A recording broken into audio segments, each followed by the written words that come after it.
Welcome back to Nick Lenz's Comic Corner, classic slash non-classic. This is episode number 383 and Doubleshot number 307. Okay, two flash trades. One is happened to be the first Rebirth trade. This is overall the 11th Rebirth trade I've reviewed for basically since these are coming out. Also, this is also the longest Rebirth trade. Yeah. Collecting the first 8 issues of this volume, plus its Rebirth one-shot. So overall, there's 9 issues in here, which makes this a pretty thick book. And here's something interesting, though. It's $1 more than most of the other trades. Okay, the writer is Joshua Williamson, who's basically around my age, which is a bit of a surprise. And he actually met Geoff Johns years prior at a Comic-Con, and later on he started writing for DC. Now, this is not the first book I have seen him on. The last book I saw him on before he started this book, he was writing the series Illuminati for Marvel, which got canceled after 7 issues. It's my personal theory that the reason why that particular book got canceled because he was signed on to do this series. Yeah, that's my theory of why the series got canceled, not just because of low sales. The artist for this book.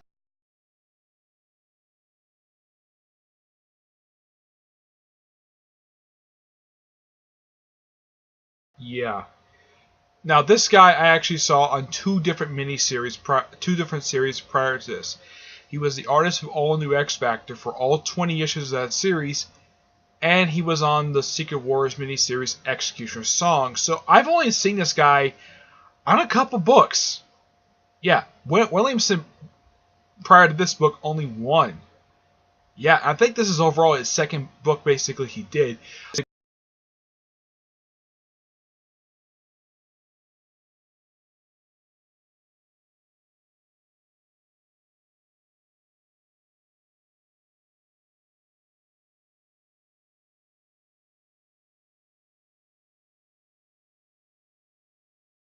Put a, it's basically like a lightning storm had popped up and has been going around Central City and creating new speedsters, one of whom is evil, Godspeed. Now, there's a rumor swirling around because, well, the Flash TV show loves using evil speedsters. They might use this one next because, well, they had the original Reverse Flash, Hunter's, let's see, what was his name? Well, yeah, Eobard Thawne. Then they had Hunter Zolomon, and now this season they have Savitar, though he's actually a combination of 2 different things. But some theorize, oh yeah, they also used the Rival as well. They used him at the start of the current series. So there's a theory rolling around they might use Godspeed as the next evil speedster because, well, they love using evil speedsters. So I've heard something might not do an evil speedster for season 4, but who knows? As to who he is, I heard one person complain that this was basically DC playing it safe for the real who Godspeed really is. Yeah, I know this is a year old. These issues. Yeah, these issues came out last year. Over the course of 4 months. Yeah, this is by far the longest arc I've seen. This is actually longer than the first arc for Action Comics and Detective. It's actually lasted 1 issue longer than the first arc for those 2 books, which all the rest of the books tend to last about 5 or 6 issues for their first arcs, and then go move on to the next one. This was 8 issues. 8. Yeah, which is quite long. Now, one thing I got praised by the story, it's very well serialized, and it just continuing from right where the last issue left off. There's a swirling mystery about who this new speedster is. And it's revealed this guy named August, who first appeared in the in issue 1, and appeared that he's Godspeed. It's weird. Also, in the Rebirth one-shot, they do reference what happened to storyline Zoom when they revealed that Eobard Thawne was the one who killed Barry's mother. Basically, there's references to that in here.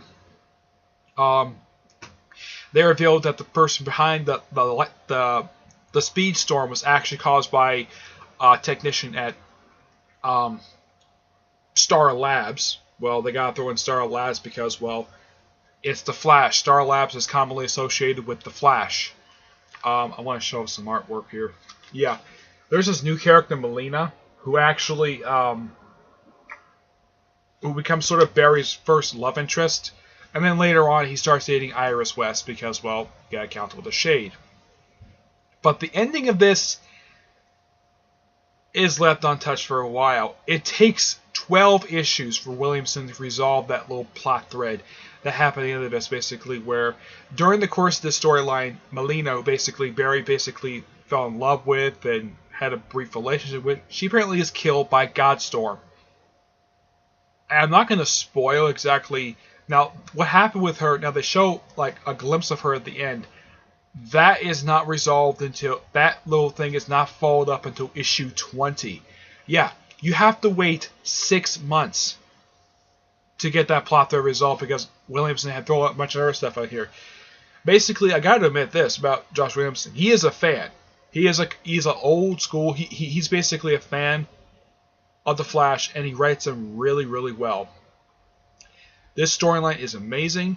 I give this book a 9.5 out of 10. It's just really damn good, though it's quite long. And here's another Flash book written by somebody else who also was a fan. Geoff Johns. This is Flash by Geoff Johns, book 3. Why am I starting book 3? Because the library didn't have the first 2 books. Though I wouldn't be surprised if there's 2 more books that's published because Geoff Johns' run wrapped up with issue 225, basically about 2 years after the storyline wrapped up. These issues in this trade. This collects Flash Volume 2, issues 189 to 200. Now, there is one death in here. One death. A character called Blacksmith, who was a recurring character. I think Geoff Johns created her, I'm not really sure. She's killed by Gorilla Grodd. Yeah. Pretty much they throw in like almost every single Flash villain in these 12 issues. And of course, there's Iron Heights. They throw in like Tar Pit, Girder, Murmur, Peekaboo is in here for a few issues. They throw in almost everybody who was basically active in the Flash comics at this point. Yeah, basically, yeah, it's all the Flash villains popping up for these 12 issues. And also, I think this is also the first appearance of Salivar's son, Netwit. I think that's how you pronounce his name. He's basically an isolationist, unlike his father, who was very hopeful in humans. Now, the thing is, why is his son in charge of Gorilla City, not Salivar? Pure and simple. At the start of a storyline called JLO Ape, he was killed, and he was killed via car bomb. Yeah, Salivar was killed in an explosion. Exactly, I think it was. Let's see, this just came out in, I know that storyline came out like 1990 something. These came out in 2002. I think JLA came out in 1998, so he'd been dead at this point for 4 years. So my guess is Johns must have thought, okay, let's follow up what happened with Salivar. Matter of fact, Salivar is even referenced, and even show a picture of him in here.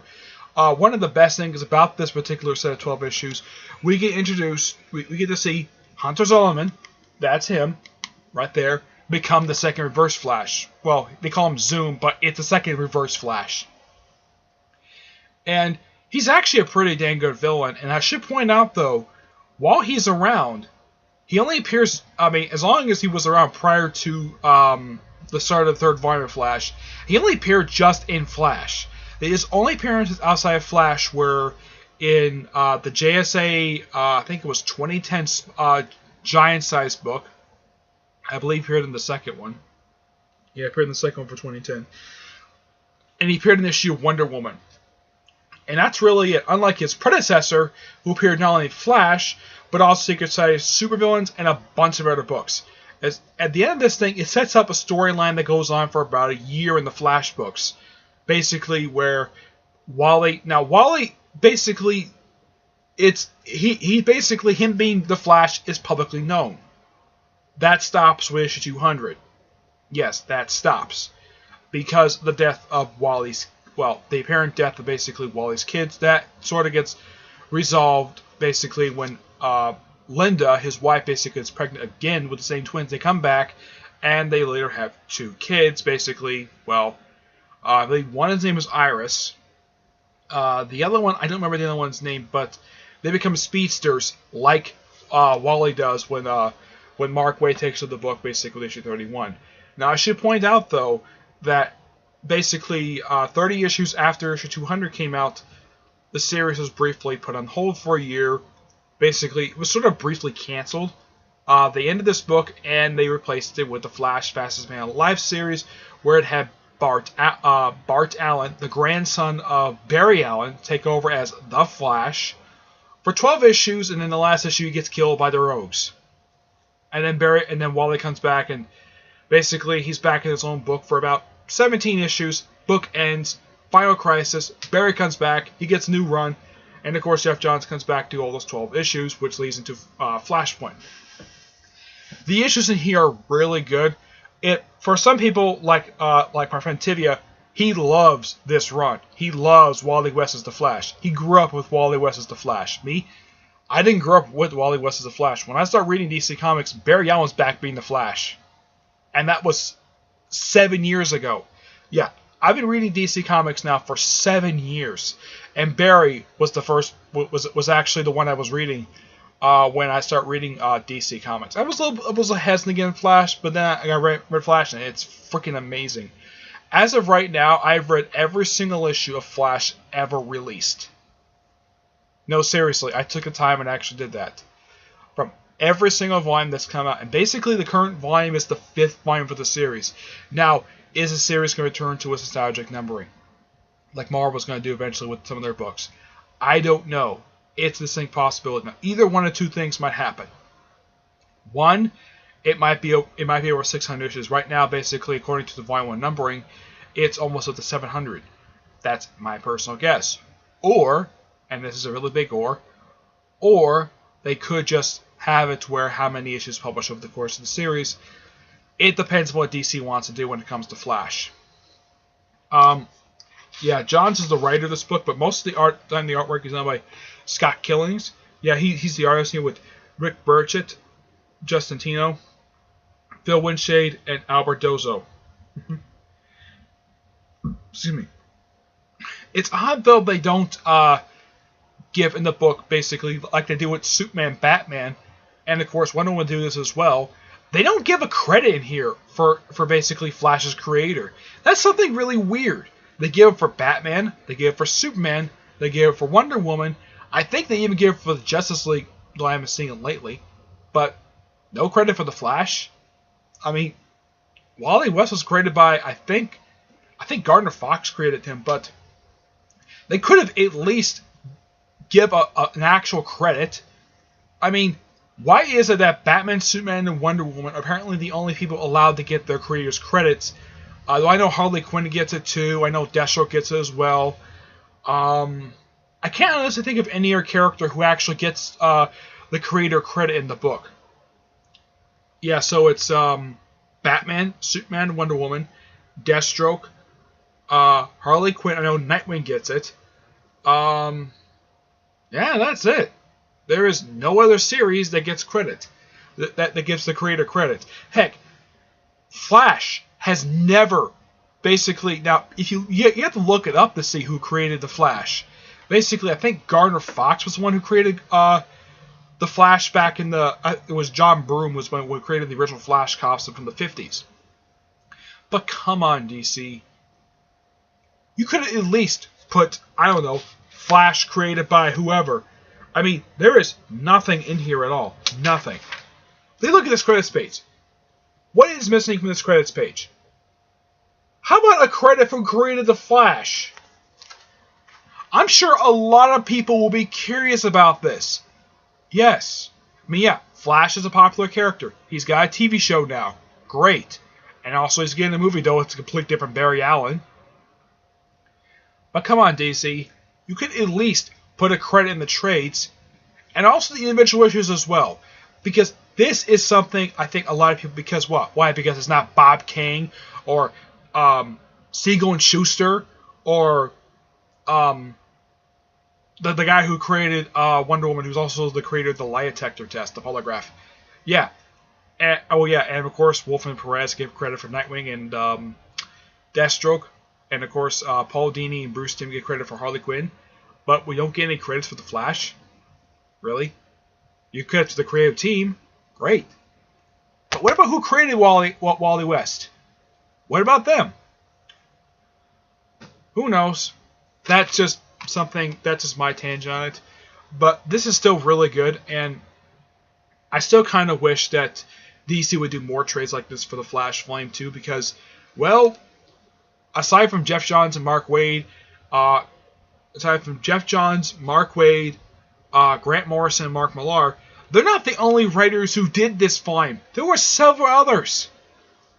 I know Waid is getting his own trade finally. It took their sweet-ass time doing it. I mean, this is what, the second or third time they've actually collected the Geoff Johns issues, and they collected every single one. But what about the other people who worked on this book? There were several others. People like Willie Messer-Lopes. I don't remember who the guy who did the first 12 issues, but there were several other people who worked on this book. And yet they don't get credit for it? Not a credit. Let's say a trade for them? It wouldn't hurt. I mean, I'm sure people will be curious to read like the first year of Wally West as the Flash from the first 12 issues that came back in the 80s. I mean, it wouldn't hurt to publish a trade. Just call it Wally West the Flash and just collect the first 12 issues. That's do the first volume along with maybe the first annual. And then move on with William Messer-Lopes, who actually was on the book for several years before Mark Waid took over. But yeah, you could do that. It's called printing money. But yet, you just want to focus on Geoff Johns and Mark Waid. I mean, yeah, these guys had awesome runs. Great. But what about people who preceded them? None of these writers were bad. None of them were.